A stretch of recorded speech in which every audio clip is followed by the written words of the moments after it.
V zakonih Božjega kraljestva povračilo nima mesta, kajti on podarja zastonskostjo. Tako je zatrdil papež Frančišek med jutranjo sveto mašo, ki jo je daroval v kapeli doma svete Marte.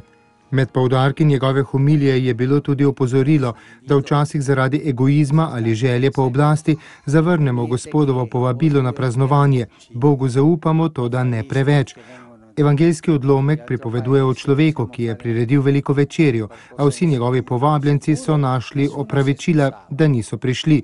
Ta Jezusova prilika nam daje misliti, vsakdo gre namreč rad na praznovanje, vsakdo je rad povabljen.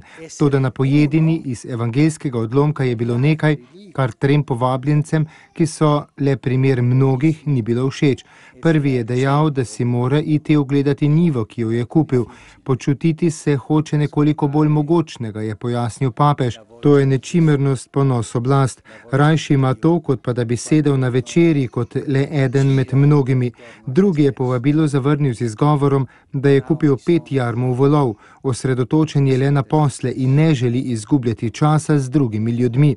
Tretji povabljenec pa se je opravičil z besedami, da se je oženil svoje neveste, ni hotel pripeljati na praznovanje, ljubezen je hotel le zase. To je egoizem.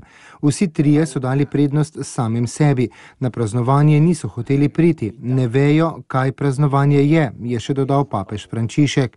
Šlo jim je za lastne interese, za tisto, kar Jezus imenuje povračilo. Če bi dobili vabilo, naj pridejo, ker bodo na večerji prijatelji iz tujine, ki se ukvarjajo s posli in bi se lahko česa lotili skupaj, zagotovo ne bi nihče iskal opravičila. Toda tisto, kar jih je prestrašilo, je bila zastonskost. Biti tam tak, kot so drugi. Gre prav za egoizem, biti v središču vsega. Zelo težko je poslušati Jezusov glas, Božji glas, kadar se vrti okrog samega sebe. Človek nima obzorja, kajti obzorje je on sam. Zatem pa je še nekaj globjega. Strah pred zastonskostjo. Strah nas je Božje zastonskosti. Tako velika je, da se je bojimo, je dejal papež Frančišek.